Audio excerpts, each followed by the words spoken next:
Ya, vamos a partir. Buenas noches. Y vamos a continuar con nuestro estudio acerca de la mayordomía. Y lo importante es que al entrar hoy día en el sexto capítulo de este estudio, recordar que los primeros 5 capítulos y probablemente los primeros 10 capítulos constituyen la plataforma sobre el cual vamos a ir después haciendo toda esta temática mucho más práctica. No se olviden que uno de los grandes problemas que tenemos nosotros como cristianos es, en primer lugar, nuestra indisciplina. O sea, no somos disciplinados para el tema del estudio bíblico, de la oración y todo esto. Y lo otro es que nuestro corazón también tiene que ser más transformado, que tomemos una mayor conciencia espiritual de que esto para nosotros es vida, es el alimento de vida. Entonces, por eso es tan importante entender qué es lo que significa la mayordomía, pero sobre todas las cosas, el corazón del mayordomo, y que en esta visión un poco, podríamos decir, triple de nuestra identidad como cristianos, somos mayordomos, pero también somos hijos. Entonces también somos parte de la herencia del reino de nuestro Padre. Pero estamos puestos para administrar esa herencia o todo aquello que el Señor coloca, y una administración que está hecha bajo una concepción de siervo. ¿Ya? De siervo. Recuerde que la palabra siervo, la traducción es esclavo. Ahora, la asociación que tenemos nosotros con la palabra siervo y esclavo, por supuesto que es de la peor, porque está asociado íntimamente a nuestra visión de la esclavitud del hombre por el hombre, ¿no es cierto? Pero cuando nosotros somos siervos de Dios, estamos en las mejores manos, y la obediencia a Dios es sin duda alguna lo mejor que podemos hacer por nosotros mismos. ¿Ya?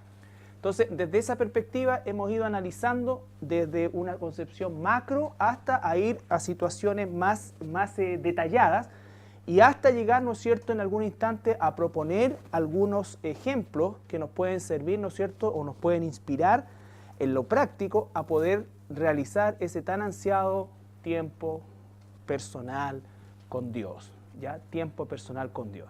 Ustedes saben, dada nuestra situación, como ya lo decía anteriormente, entre otras cosas de indisciplina, nuestra tendencia es buscar facilitarnos las cosas, y la idea no es que nos dificultemos las cosas, la idea es que tengamos una concepción madura de lo que estamos haciendo, porque cuando uno busca, por ejemplo, devocionales, ¿no es cierto?, va a encontrarse con una gran cantidad de literatura en el amplio espectro de lo bueno a lo malo, ¿no es cierto?, de lo que puede serle útil como herramienta para ayudarle en ese proceso. Pero ¿por qué tiende a haber un fracaso en cuanto a la continuidad de lo que sea, ¿no es cierto? Porque en definitiva nuestra concepción de la disciplina y de la necesidad de justamente hacer eso no está todavía en un nivel prioritario, permanece todavía en un nivel secundario. Y mientras no ocurra un cambio en eso, no existe sistema que en definitiva garantice el éxito en cuanto a ese tema en particular, y en cualquier cosa en relación a las disciplinas espirituales, la que sea, ¿ya? Por eso es que es tan importante el tema del corazón. Soy hijo de Dios, soy parte de la familia, esto me compete a mí, es de mi Padre, en los negocios de mi Padre yo debo estar, dijo Jesús, ¿no es cierto? Entonces hablaba en términos administrativos, pero también en términos posesivos, es parte de ese reino de Dios, ¿ya? Por eso es que la Biblia dice que nosotros somos coherederos con Cristo. Bien, lo que hoy día vamos a ver es, y seguimos hablando del tiempo, y vamos a llegar a un punto de lo práctico, pero solamente para recordar lo que vimos la semana pasada, el concepto de la administración del tiempo. Hay dos palabras que definen el tiempo, que son el cronos y el kairos. El cronos tiene que ver con el tiempo en cuanto a un concepto de contabilidad, y el kairos principalmente un concepto de calidad o momento, ¿no es cierto? Entonces, pero obviamente están íntimamente relacionados, no puede haber kairos si no hay un crono, ¿ya? Entonces, nosotros cuando estamos hablando del kairos, estamos hablando de ese momento que necesitamos nosotros tener diariamente como hijos de Dios con nuestro Padre, ¿ya? Y eso es algo que en definitiva, si pudiésemos hacer acá nosotros un minuto de sinceridad, lo más probable es que la gran mayoría estuviésemos en falta, ¿no es cierto? Entonces, y eso que estamos hablando de personas que habitualmente están recibiendo información y que de alguna u otra manera estamos en una posición más de mayor conocimiento que otras, pero también eso nos hace más responsables. También nos hace más responsables. No significa que con eso se justifique la responsabilidad del que no viene a un estudio pudiendo venir. ¿Ya? Y vamos a ver que ese es algo súper importante porque va a dar la pauta de lo que nosotros tenemos que entender por prioridad.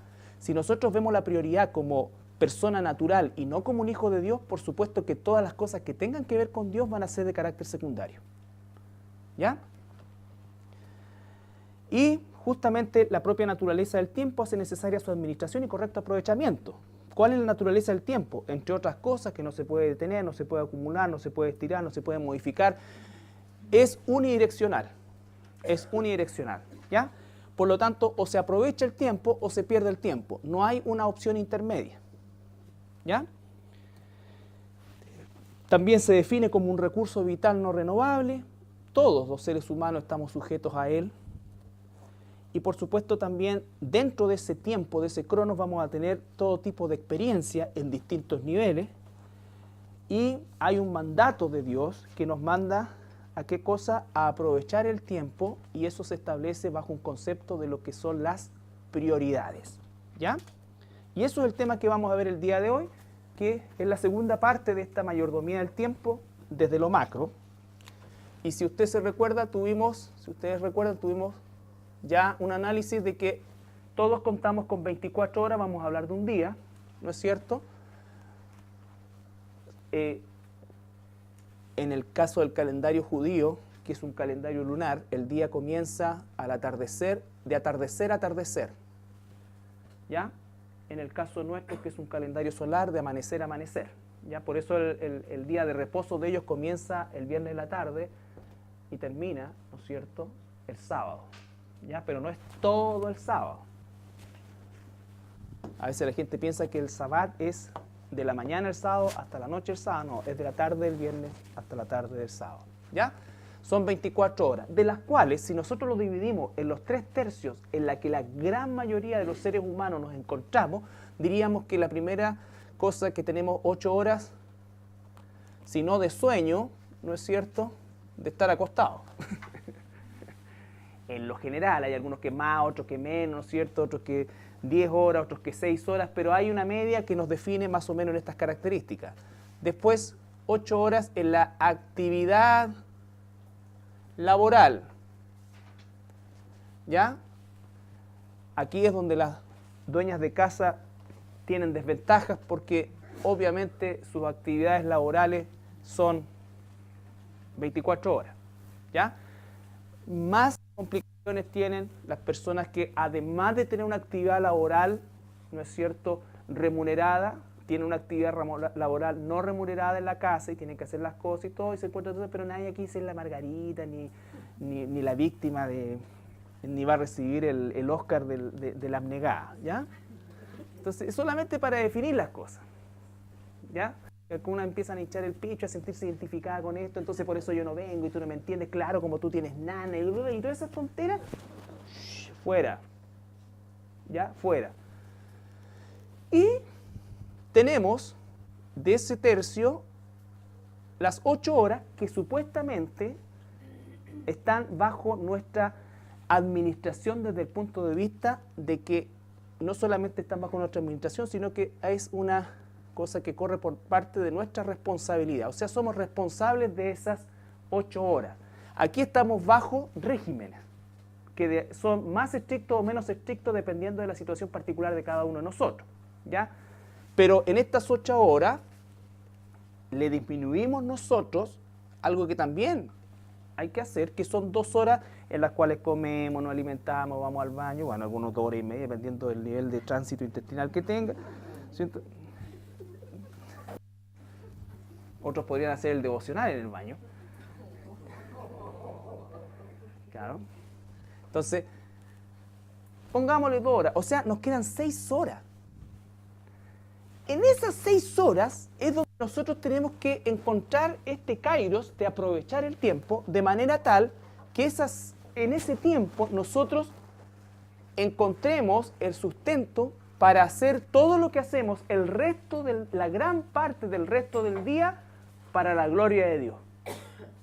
¿Ya? Para la gloria de Dios. Esto es exactamente igual que el diezmo. Dios nos da, porque de lo recibido de su mano, nosotros devolvemos.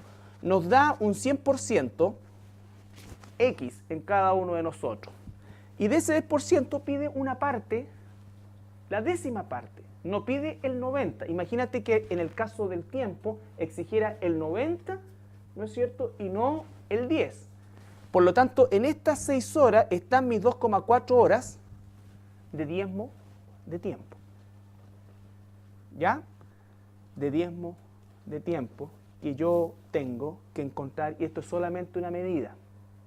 ¿Ya? Esto es solamente una medida. Solamente para sacar un ejercicio de a lo que nos estamos refiriendo y a lo que nos estamos remitiendo en realidad, para desmistificar cosas que nosotros solemos decir, y es por falta de prioridad, ¿no es cierto? Cuando una persona dice, ¿sabes qué? Que yo no tengo tiempo para leer la Biblia. Hay dos posibilidades: o está muy engañado o no es cristiano. ¿Ya? Entonces nosotros tenemos que entender, ahí está, quiero que nos circunscribamos a esas 6 horas, de las cuales pensemos en 2, en las cuales nosotros debiéramos encontrar ese kairos con Dios, ese momento con Dios, que está dentro de un cronos, ¿no es cierto? Por lo tanto, ya vamos entendiendo un poco que cuando hablamos de aprovechar el tiempo, como dice Efesios 5:16, si alguien lo puede buscar,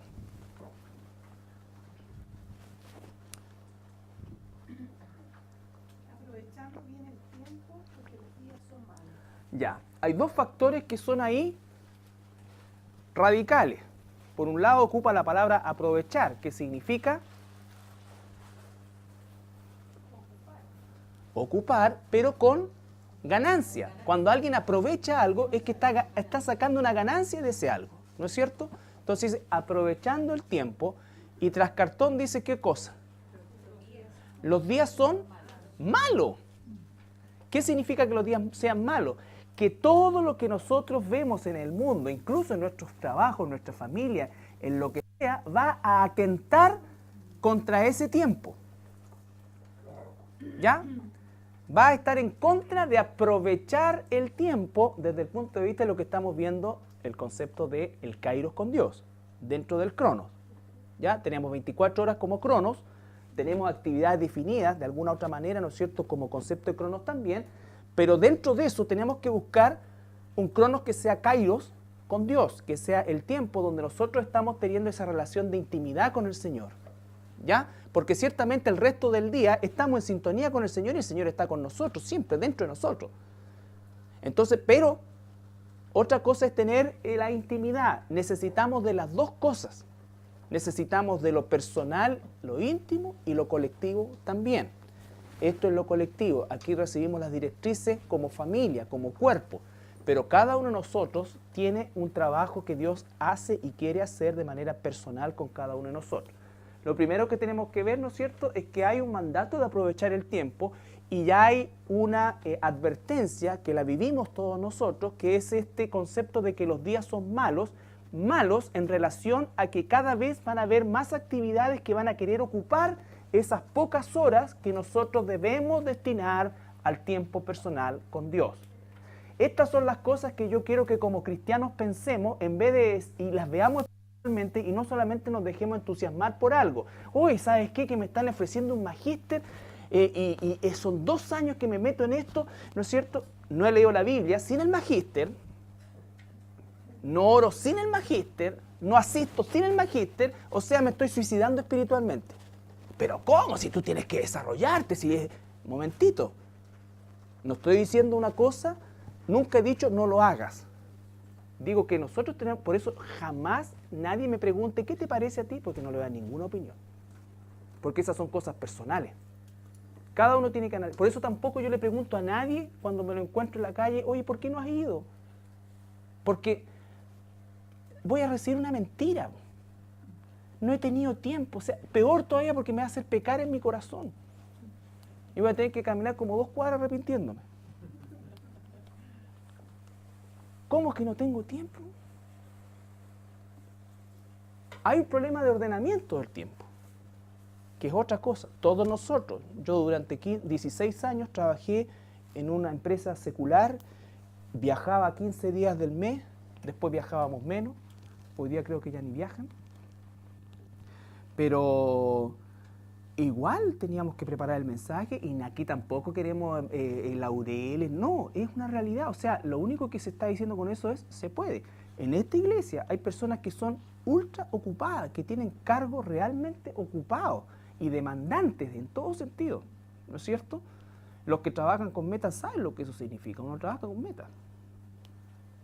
Los éxitos con ese tipo de trabajo se disfrutan ni 24 horas, 12 horas, ¿ya? Y cada vez menos, porque antes que te paguen las comisiones ya te están poniendo la otra meta. Entonces, si te fue mal, se te hace una montaña más grande. Si no llegaste acá, tampoco vas a llegar. Entonces, sabemos, todos los que estamos aquí, lo que significa la presión, pero necesitamos ¿qué cosa? Determinación. Las prioridades son una determinación. ¿Ya? Me remitía al ejemplo anterior. ¿Cuántas actividades nosotros comenzamos a incluir indiscriminadamente sin considerar este análisis? Si esto es lo que se está pidiendo, hagan un análisis espiritual. Hagamos un análisis espiritual. ¿Ya? Hagamos un análisis espiritual. Entonces, es lo que yo critico en lo personal, y por favor, es una visión personal, ¿no es cierto? Es lo que yo critico cuando alguien dice, yo soy pastor, pero también soy cantante, y soy pastor de esta iglesia, pero me voy 6 meses de gira. ¿Qué es eso? Entonces no soy pastor, pues. Puedo ser un predicador, un evangelista, todo, pero tengo que definir, o soy cantante o soy esto. ¿Por qué? Porque hay conceptos para los cuales nosotros necesitamos establecer una prioridad al respecto. Y esta cuestión no se administra a distancia, no. Tiene que estar la persona físicamente ahí. Para eso Dios lo instituyó de esa manera.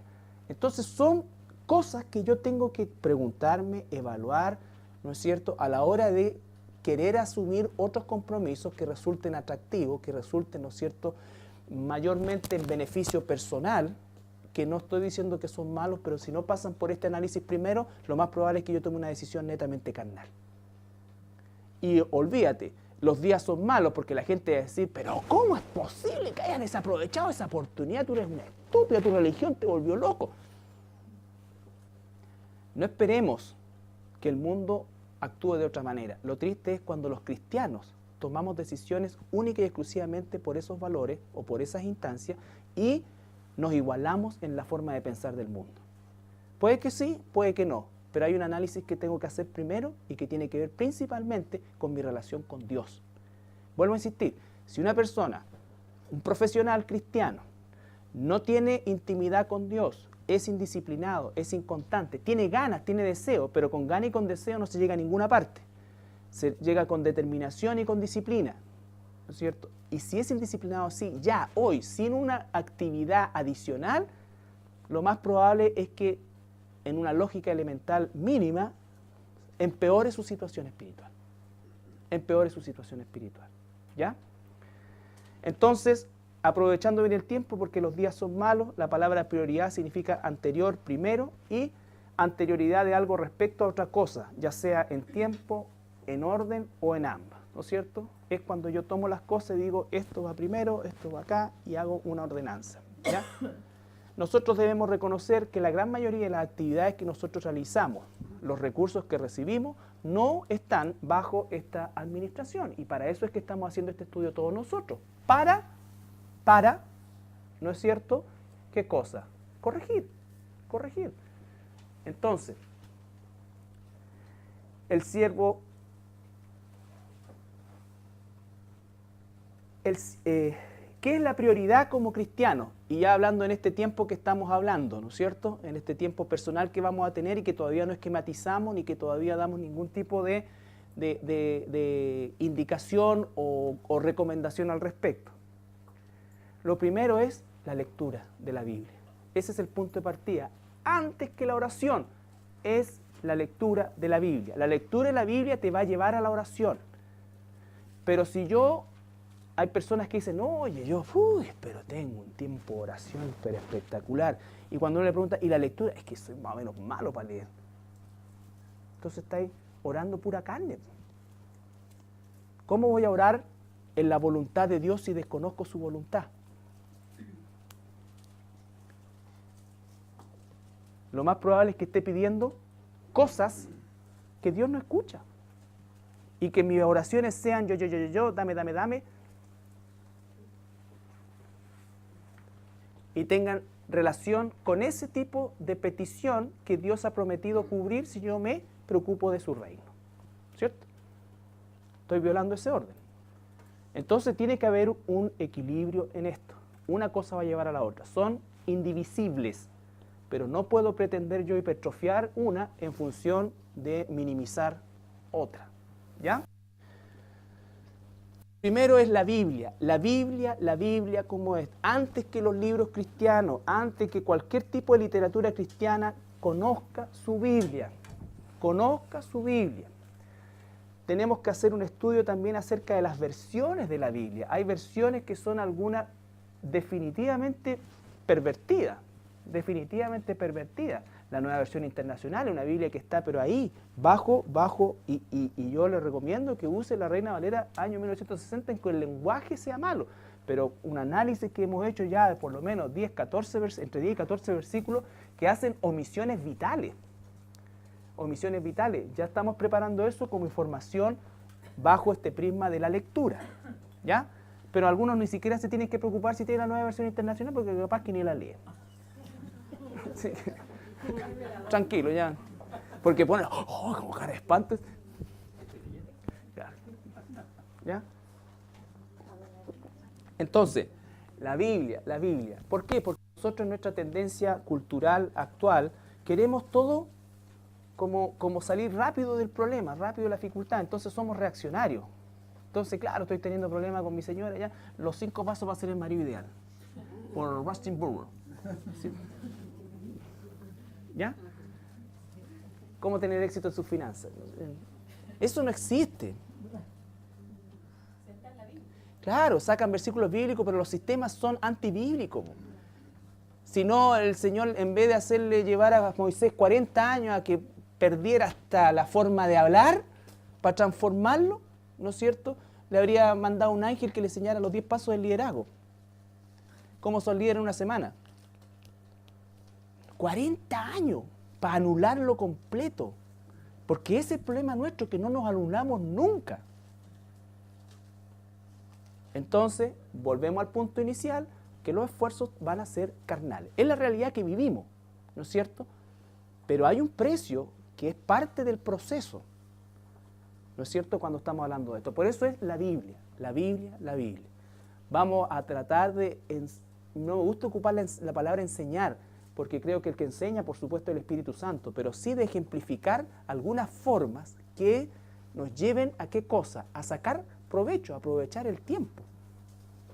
Esto mismo, nosotros tenemos estudios temáticos, como congregación, nosotros tenemos estudios temáticos. ¿De qué estamos hablando el día domingo? Hace como 5 meses, algunos dirán, el sermón del monte. Sí, pero te aseguro que hay aprendido harto el sermón del monte. ¿Ya? ¿Para bien? A presión, como sea, pero no tenemos un sermón cada domingo. Distinto. ¿Por qué? Porque se tiene que seguir un orden. No es que nosotros igual que nos compramos esos pancitos de vida, ¿qué me quiere decir el Señor hoy día? Hagamos cualquier cosa. ¿Cierto? Esa lectura no es eficaz, eso no es aprovechar el tiempo, eso es calmar nuestra conciencia. Son dos cosas distintas.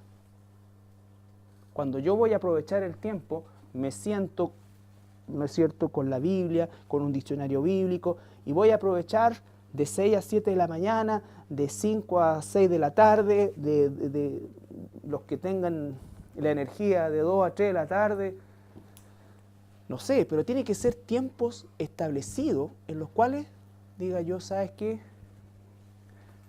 El Señor me ha mostrado que tengo falencias como esposo. Yo no sé lo que es un esposo según Dios. No sé lo que es.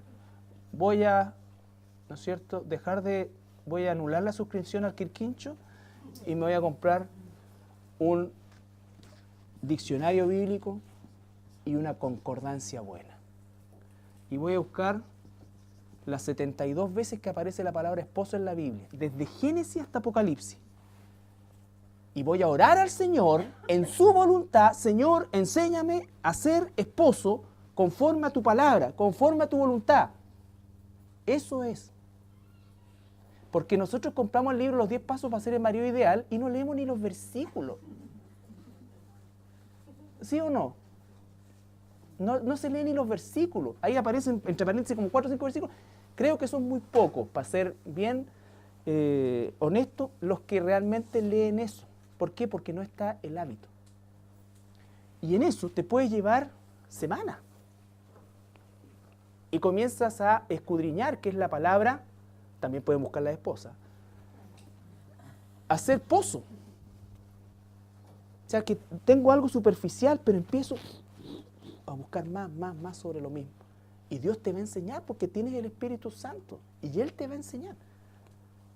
Pero no lo hacemos y eso es lo que tenemos que cambiar. Eso es lo que tenemos que cambiar. Porque esto no es para que nosotros sintamos solamente un remordimiento, ni siquiera nos sintamos culpables. Porque el propósito de Dios no es que nos sintamos culpables, es que cambiemos. Es que cambiemos. El pecado nos duele, pero la culpa ya la pagó Jesús. Entonces, 1 Timoteo 4:13. Aquí Pablo le hace una 1 Timoteo 4:13 y después 2 Timoteo 4:13. La prioridad de la palabra. Dice, entre tanto que voy, ocúpate la lectura, la exhortación y la enseñanza. Claro, entre tanto que voy, ocúpate de la lectura, la exhortación, la enseñanza. Prioridad, la lectura de la Biblia. 2 Timoteo 4:13. Trae cuando vengas el capote que dejé en Troas, en casa de Carpo, y los libros, mayormente los pergaminos. Ya, los pergaminos son la Biblia que tenían los judíos, ¿no es cierto? Porque ellos no tenían hojas, sino abrían un rollo, ¿ya? Que es la traducción de la palabra pergamino. Ahora bien, Pablo no se encontraba en la suite del Hilton de Roma, está en y lo único que él necesitaba, ¿qué es lo que pide la gente siempre cuando está en una situación como esa? Pucha, llame cigarro, llame esto, llame el celular para seguir manejando la industria de acá. ¿No es cierto? El punzón porque mañana me toca un duelo. Muchas cosas. ¿Qué pedía Pablo? Un capote. Y esto como un dato nomás, se ha especulado respecto al concepto de capote, pero lo más seguro es que capote era como una especie de género grueso, porque Pablo era, ¿no es cierto? Entonces, él pidió probablemente un tipo de género, esas características, y principalmente como para forrarse como una especie como de saco de dormir, porque no tenían colchoncitos ni ninguna cosa ahí en las cárceles, ni 3 comidas diarias, estaban tirados en unas mazmorras en el suelo, ¿ya? Entonces, pero los pergaminos, la Biblia, ¿no es cierto? Cuando las hijas de Lot con Lot salieron de Sodoma, lo único que se llevaron, trago, porque de alguna parte sacaron el trago para curar al papá. Se les quedó la Biblia, se les quedó todo. Eso dice el corazón, la necesidad de Dios. Entonces, trae el capote. Mientras voy, preocúpate en la lectura. ¿Por qué no dice preocúpate en la oración? Porque si me preocupo en la lectura, me va a llevar a la oración, porque la palabra dice orar sin cesar, pero tengo que conocer a Dios y tengo que conocer la voluntad de Dios para poder orar en la dirección de Dios. Deuteronomio 17:19. Lo tendrá consigo y leerá en él todos los días de su vida. Pausa. Lo tendrá consigo. Esto es otra cosa que es importante de la lectura bíblica. La lectura bíblica, la Biblia dice de sí misma que la suma de su palabra es la verdad. Por eso es que todo estudio bíblico, todo sermón debe por lo menos tener 10 versículos bíblicos. Un porcentaje del Antiguo, un porcentaje del Nuevo. ¿Para qué? Para entender el pensamiento lineal de Dios. Todos los días la Biblia, ¿no es cierto? Todos los días la Biblia. Hay una prioridad por tener la Biblia.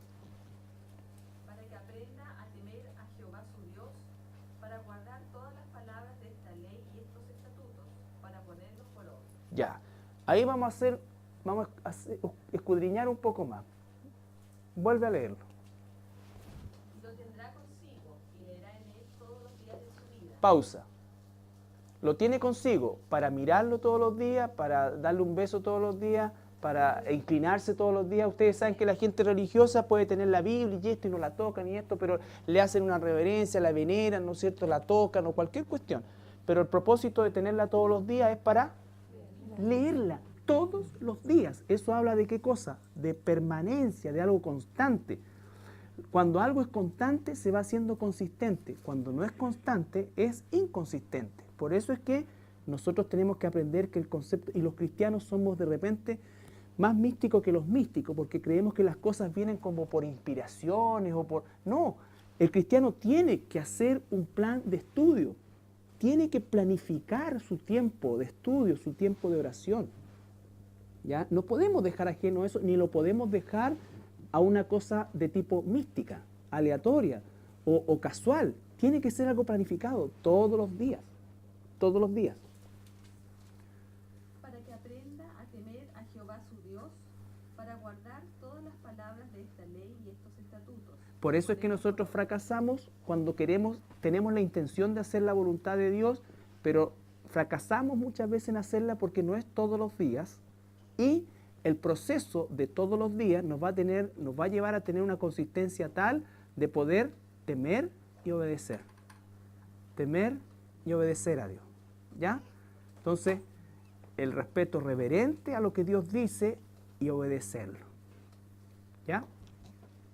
Entonces, ahí hay un pequeño ejemplo de cómo podemos nosotros ir leyendo la Escritura, pero acabamos de leer cuál era la urgencia de Pablo, los pergaminos. ¿Para qué? Para leerlo. ¿No es cierto? ¿Cuál es el consejo de Pablo a su discípulo?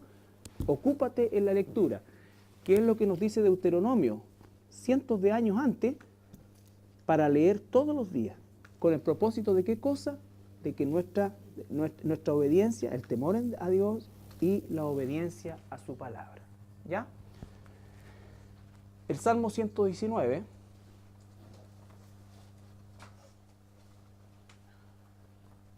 el versículo 105, ustedes leen en la casa. El Salmo 119 es un capítulo que todos nosotros debiéramos leer y nos llevaría harto tiempo escudriñarlo. El Salmo 119 es el capítulo más largo de la Escritura, y si nosotros queremos entender qué es lo prioritario que es la Escritura para la vida de un hijo o una hija de Dios, es necesario que estudiemos el Salmo 119. ¿Ya? Salmo 119, 105. Lámpara es a mis pies tu palabra y lumbrera mi camino. Claro. Nos guía, ¿no es cierto? Porque ya la hemos leído, la tenemos ya incorporada, tenemos un plan de estudio, tenemos una permanencia, empezamos a tener una consistencia, entonces la Biblia comienza a hacer su trabajo, que es de guiarnos. Mostrarnos todo el camino, no, paso a paso, paso a paso. Paso a paso, ¿no es cierto? Pero cada paso vamos avanzando más, ¿ya? Entonces, la prioridad de la lectura de la Biblia, ¿Por qué debemos leer la Biblia? Ahí pongo yo a estudiar el Salmo 119 completo, ¿ya? Pero aquí hay 4 cosas de las miles, de todas las que podríamos escribir de por qué leer escribir y describir, pero en términos generales, porque a través de la lectura de la Biblia nosotros conocemos a Jesús. Por medio de la Biblia yo sé que Jesús es el Señor, que es Dios, que murió por mis pecados, que resucitó, que existió antes, que estaba en el Génesis, que estaba, ¿no es cierto?, también en el Antiguo Testamento, ¿quién es Jesús? ¿Ya? Y eso me lleva a tener un conocimiento real de Jesús. Cuando la gente, por ejemplo, dice, nosotros mismos muchas veces, antes de ser cristiano, probablemente la gente, tú le preguntas y dice, para mí Jesús es lo más grande, es lo primero, es todo. ¿No es cierto? Y cuando usted le pregunta, expláyate un poco más, ¿por qué es todo? Bueno, porque yo siempre hablo con Él, yo siempre esto, yo siempre acá, yo siempre acá. ¿Qué sabes de Jesús? Bueno, que nació en Belén, que esto, que allá. Lo tradicional, no conocen a Jesús. Entonces ellos dicen que hablan con Jesús, que Jesús le escucha y que Jesús siempre ha estado con ellos. A la luz de la Biblia eso no es verdad. No sé quizás con qué chamuco estáis hablando, pero con Jesús no es. Solo por medio de la Biblia yo conozco a Jesús. Solo por medio de la Biblia yo conozco a Jesús. ¿Ya? Y si conozco a Jesús, el que ha visto al Hijo, ha visto al Padre. El que conoce al Hijo, conoce al Padre. A Dios. Juan 17:3. Él es Dios.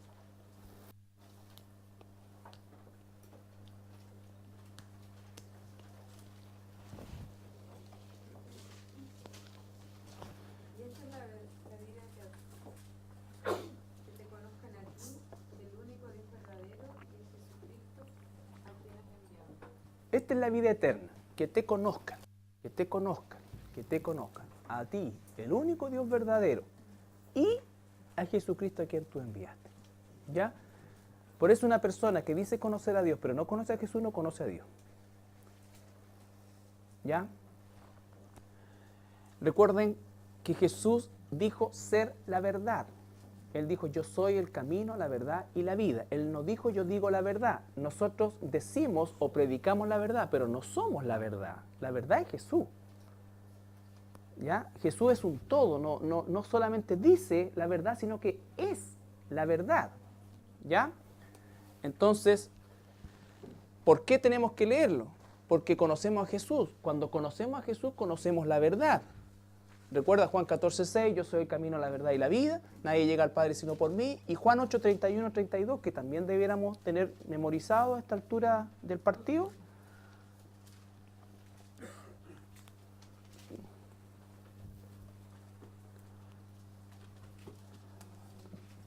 Dice, ¿no es cierto? Dijo Jesús a los judíos que habían creído en Él, ¿no es cierto? Habían creído en Él, pero no se habían convertido a Él. Hay mucha gente que cree en Él, pero finalmente nunca se convierte a Él, porque la conversión implica una transformación, algo sobrenatural, ¿ya? Entonces, pero los que habían creído en Él, ¿cuál es el mensaje que Jesús les deja o les da? Sí, ahí está. ¿Qué fue lo que decía Deuteronomio? Si la lee todos los días. Si ustedes permanecen en mi palabra, vuelve a aparecer el mismo concepto de continuidad, de, ¿no es cierto?, de un proceso rutinario, una rutina que nos lleva a un objetivo. Nunca, nunca jamás está asociado con un concepto de casualidad o con un concepto de intermitencia. Siempre es algo continuo y eso es lo que nos va dando la consistencia que en la Biblia se llama también madurez. ¿Ya? Entonces dice, si ustedes permanecen en mi palabra, Seréis verdaderamente mis discípulos. por lo tanto, si yo no permanezco, no conozco su palabra, no soy un verdadero discípulo de Jesús. Por eso es que cuando las personas dicen que son súper buenas para orar, pero malas para leer, o al revés, buenas para leer y malas para orar, están hablando de un desbalance que no es lo que Jesús nos dice. Necesariamente, el conocer a Dios es por medio de su palabra. Por eso es que nuestro sistema de confianza en Jesús es tan bajo muchas veces. ¿Por qué hacemos lo que hacemos y no hacemos lo que dice el Señor en su palabra? Porque no confiamos en Jesús. Y no confiamos en Jesús porque no lo conocemos. No lo conocemos. Entonces, de eso es lo que nos quiere privar Satanás a su pueblo, a sus hijos. Quiere dejarnos como simples creyentes, ¿no es cierto?, verdaderos ceros a la izquierda, que no producimos ningún fruto. Eso es lo que quiere Satanás. Si es que si somos hijos verdaderos de Dios, ahora su lucha ya no va a ser para que vayamos al infierno, ya fuimos librados de eso por la gracia de Jesucristo, pero su lucha va a ser que seamos cero a la izquierda, inútiles en el proceso y nos va a meter muchas cosas en la cabeza, nos va a prender muchas luces, cosas que nunca tengamos tiempo para Dios y que si llegamos a tener un tiempo, ¿no es cierto?, lo ocupemos. Y cuando estemos leyendo la Biblia encontremos que eso es inútil, encontremos que mejor debería estar haciendo otra cosa. Y va a venir y te va a convencer, pero ¿para qué haces eso? Si tú en la mañana escuchaste la Radio Armonía, tuviste esto, estás pensando en Dios, sí, entonces es suficiente, te va a decir. No te pongas fanático. Eso es lo que está buscando, quitarnos el bendito privilegio de conocer a Jesús. Y cuando conozco a Jesús, mi relación de intimidad con Él entonces es más profunda. Y cuando mi relación de intimidad es más profunda, estoy más cubierto, nunca inmune, cuidado con eso, nunca inmune, pero estoy más protegido de pecar. Y el propósito de Satanás es que yo peque. Por eso es que somos malos para orar, porque Satanás alimenta nuestra carne. Y ya tenemos un poco de tiempo libre e inventamos alguna cuestión para hacer. ¿Ya? Y vuelvo a insistir, esto no tiene que ver con las actividades que nosotros tenemos que realizar ni con cosas que podemos hacer. Vamos también a ver en estas propuestas prácticas muchos temas que nosotros podemos tener, pero que no reemplazan bajo ningún punto de vista el estar quieto, sentado, acostado, recostado, pero en un lugar quieto con la Biblia. Con la Biblia, ¿no es cierto? Y en oración, Señor, enséñame por medio de tu palabra. Es decir, no te olvides de decirle lo del trabajo. Enséñame tu palabra, porque tú prometes en tu palabra que si yo me concentro en esto, tú te vas a preocupar de lo otro. Por lo tanto, apártate de mí, Satanás. Tú no tienes arte ni parte en este tiempo. Y se va a ir por un rato, pero después va a volver. Porque es incansable. Va a volver con otra cosa, y va a volver con otra cosa. Y si nos empezamos a poner difíciles, se va a sofisticar.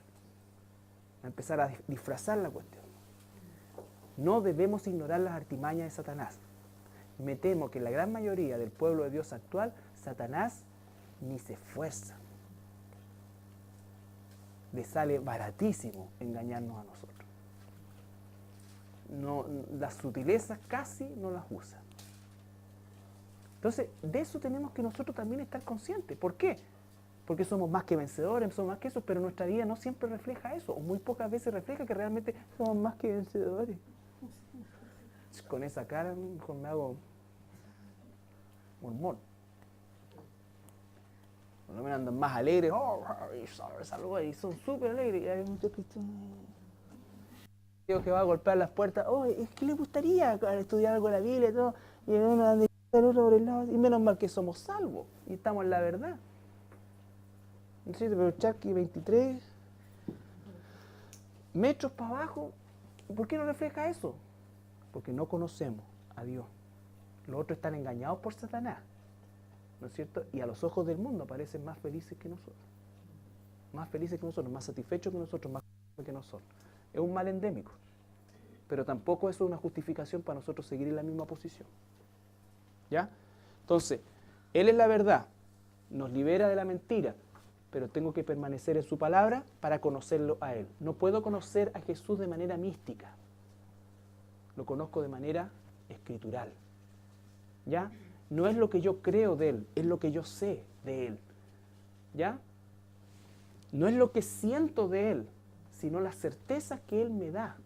Por supuesto que esto también genera sentimientos, porque somos seres humanos, ¿no es cierto? Pero los sentimientos sin el patrocinio de la Escritura son lo más peligroso que un ser humano puede tener.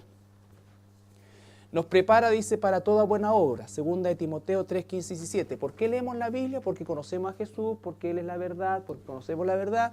Nos prepara para toda buena obra. 3, 15 y 17.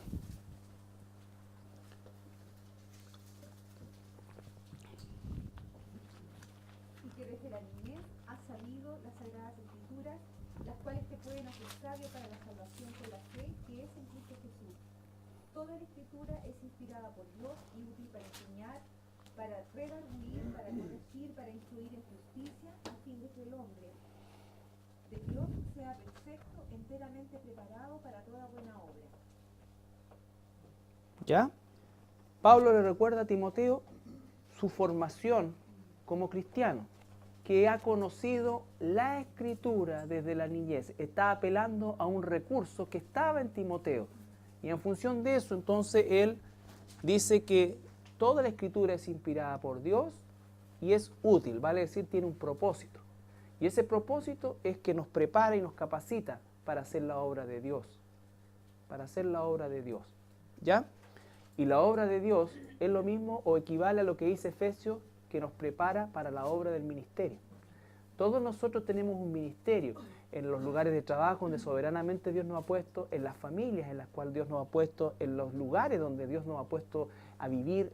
Tenemos un ministerio, ¿ya? Tenemos un ministerio fuera de la iglesia y tenemos un ministerio dentro de la iglesia, pero están íntimamente relacionados, íntimamente relacionados. Y por supuesto, nos da algo que Satanás nos quiere quitar siempre, nos da esperanza. Romanos 15:4.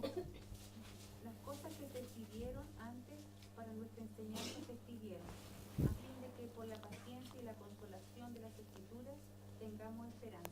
Tengamos esperanza. ¿A qué se podrá referir eso? Aparte de lo que sabemos, la esperanza de nuestra vida eterna, de todo eso. Pero dice, fíjense bien en el texto, dice, las cosas que antes se escribieron para nuestra enseñanza. ¿Ya? ¿Cómo es que recibimos esperanza también a través de la Escritura? A través de las cosas que se escribieron antes. El autor de la Biblia es Dios, ¿no es cierto?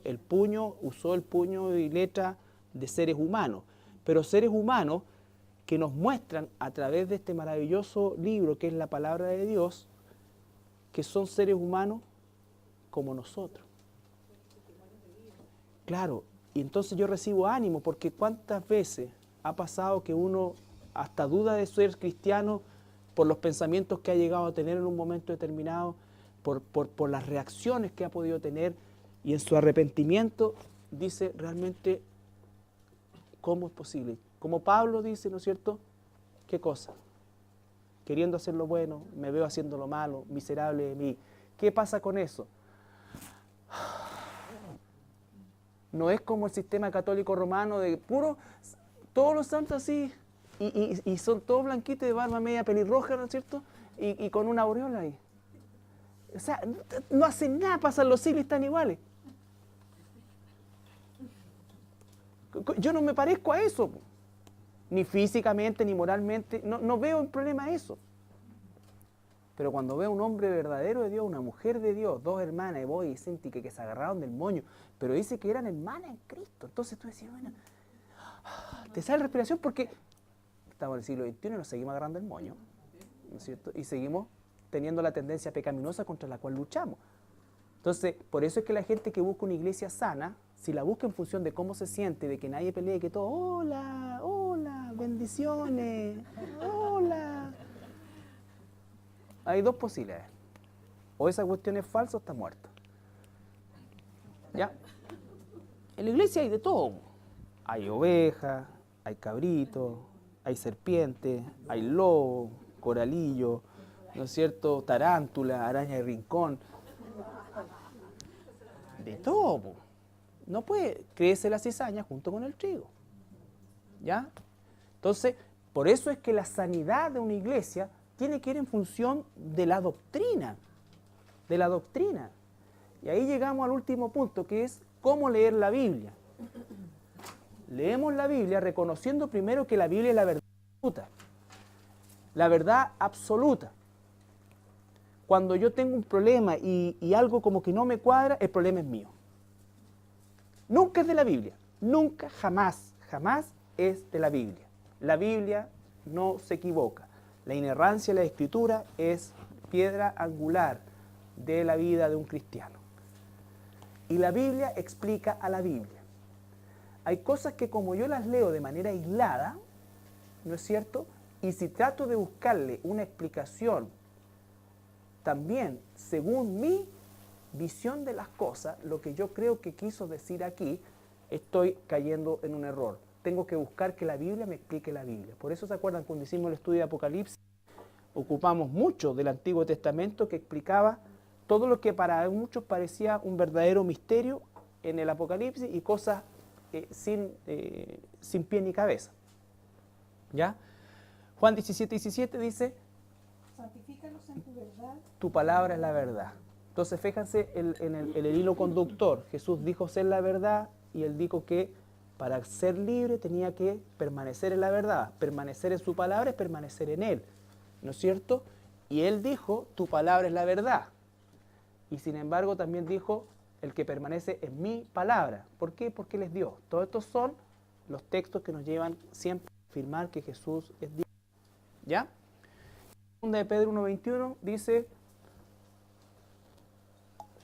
nunca la Escritura fue Traída por voluntad humana, sino que los santos hombres de Dios hablaron siendo inspirados por el Espíritu Santo. siendo inspirados por el Espíritu Santo. ¿Ya? Entonces, ¿cómo leemos la Biblia? Reconociendo que la Biblia es la verdad absoluta.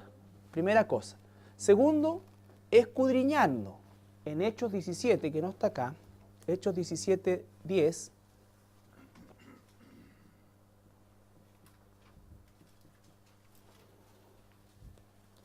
O sea, no es una lectura solamente. Inmediatamente los hermanos enviaron de noche a Pablo y a Silas hasta Berea, y ellos, habiendo llegado, entraron en la sinagoga de los judíos.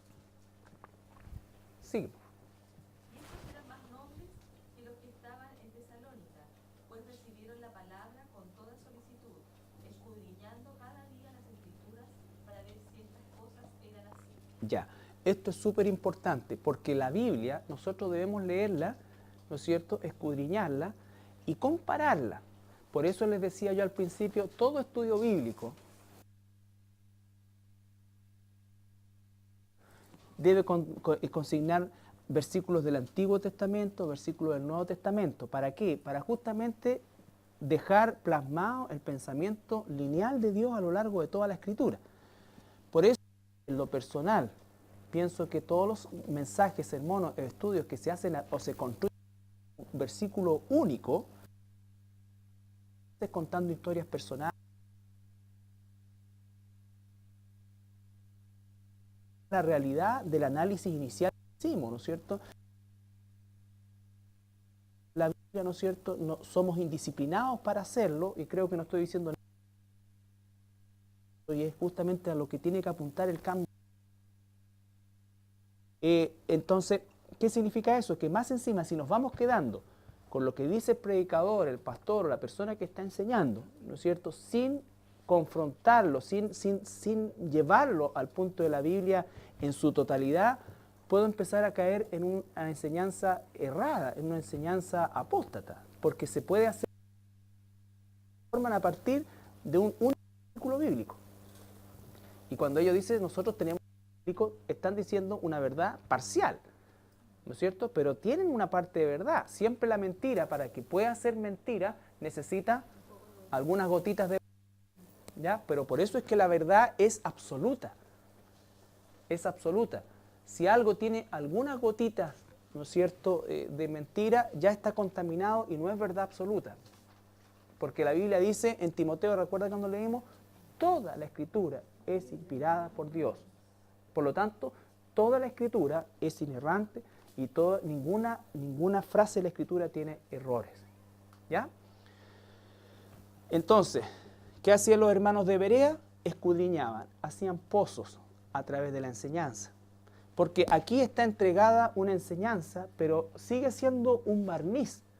Aunque tengamos 10 versículos, aunque tengamos versículos del Antiguo Testamento, cada uno de nosotros debiera cerciorarse y buscar todavía más, ¿no es cierto?, sobre eso. Y eso mismo lo va a llevar a construir una verdad mucho más fuerte, más sólida. Obviamente que hay versículos que no están incluidos acá, muchísimo, ¿ya? Pero esa es la parte personal que nos corresponde a nosotros. Y finalmente, el propósito de la lectura va en vías de obedecerla.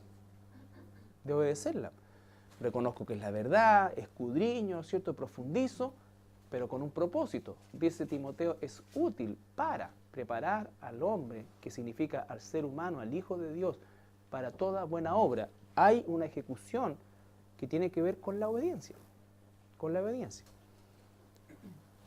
Mateo 7, 21 hasta el 29. Y este es un pasaje bien duro también. Ya.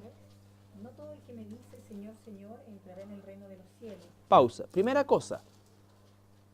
No todo el que me dice Señor, Señor. ¿Cuántas personas conocemos nosotros que llaman Señor a Dios, pero no están hablando del Señor Jesucristo? ¿No es cierto? Aunque digan Jesús. Pero ¿por qué sabemos que no están hablando de Jesús? Porque no le conocen. ¿No es cierto? Porque una persona le pregunta, ¿quién es Jesús para ti? Es lo más grande, es maravilloso, yo hablo con Él todos los días, Él me acompaña a todas partes, pero no creo en la Biblia. Pero me arrodillo ante una imagen. ¿Ya? Entonces esa persona no cree en Jesús. No cree en Jesús. Puede que crea en su Jesús, pero no el Jesús de la Biblia. Por eso cuando la persona dice yo creo en Dios, la pregunta que sigue a continuación siempre es ¿en cuál Dios? Recuerden que hay culturas que tienen millones de dioses. Nuestra cultura latinoamericana está llena de ídolos. Y la palabra Dios en la Biblia con minúscula es sinónimo de ídolo. ¿Ya?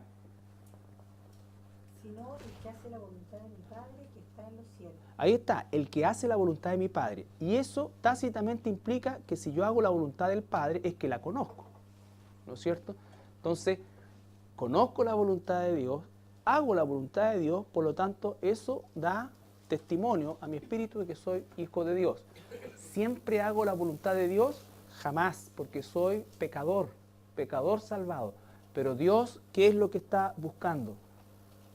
Permanencia, permanencia, continuidad, lucha contra el pecado, la dirección de mi vida hacia buscar la santidad, no hacia escapar de la santidad, sino a ir hacia la santidad.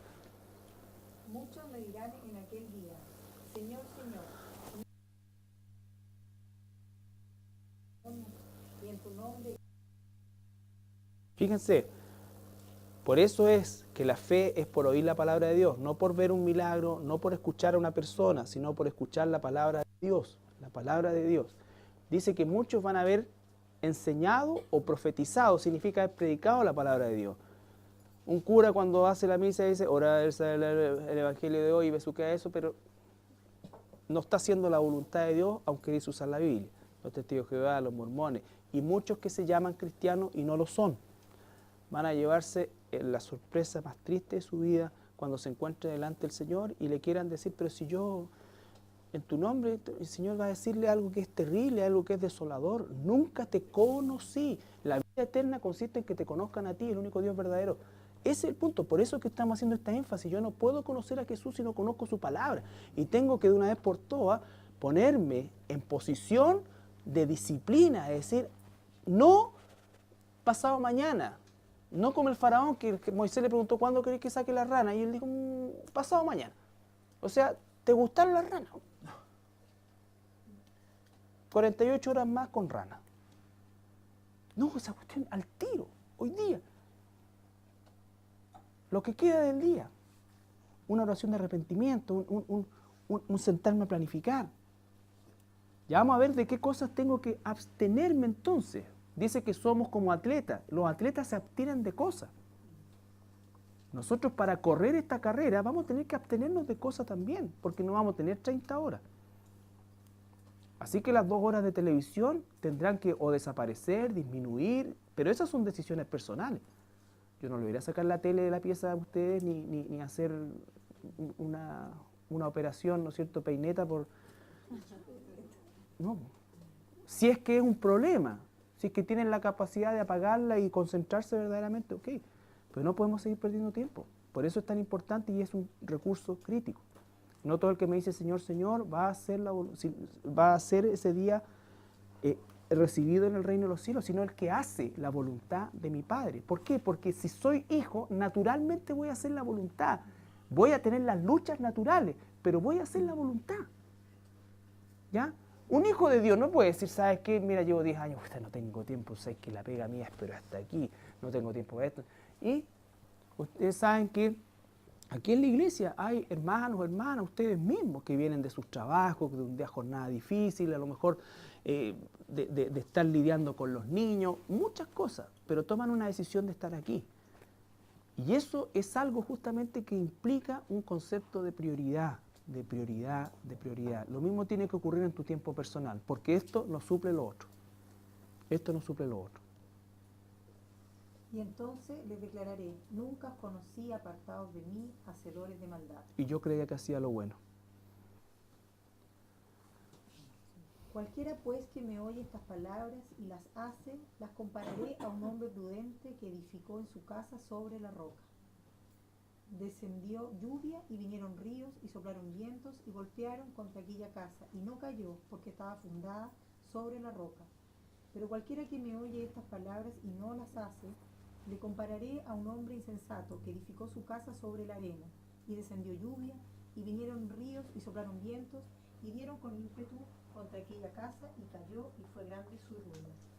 Y cuando terminó Jesús estas palabras, la gente se admiraba de su doctrina, porque les enseñaba cómo quién tiene autoridad y no cómo las escribas. Como los escribas, claro. Ahí concluye esto, ¿no es cierto? Jesús deja bien en claro los conceptos que hemos estado viendo esta noche. Y vamos a continuar la próxima semana también con la temática del tiempo, pero ahora llevándolo desde un concepto más grande a un concepto cada vez más práctico. Esto es como la parte ideológica, que es necesario que nosotros cambiemos nuestra manera de pensar con respecto a esto. Cambiemos nuestra manera de pensar con respecto a esto. ¿Ya? ¿Alguna pregunta?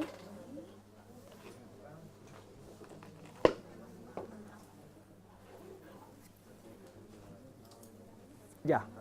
¿Oremos? Luis Antonio, ¿puedes orar tú? Señor, bueno, te damos gracias una vez más, Jesús, por estar acá. Como decía Carlos, Señor, la importancia de